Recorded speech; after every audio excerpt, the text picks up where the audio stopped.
Sabato 24 luglio, Santa Cristina. È il 205esimo giorno dall'inizio dell'anno, ne mancano 160 al termine. Il sole sorge alle 5.46 e tramonta alle 20.48. La luna sorge alle 21.37 e tramonta alle 5.47.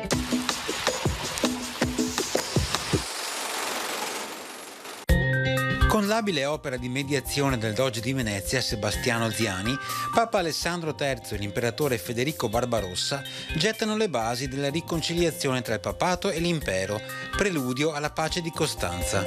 Il Doge, il patriarca e le massime autorità si recano a San Nicolò di Lido per accogliere solennemente l'imperatore, giunto a Venezia per incontrarsi con il Papa Alessandro III e firmare la pace con la Lega Lombarda.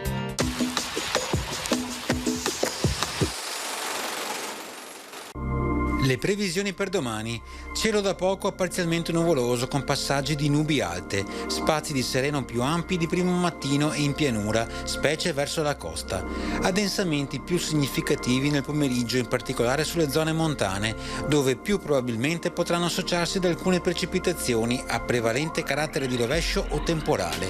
Le temperature non subiranno particolari variazioni, salvo qualche variazione locale a causa dei fenomeni di instabilità.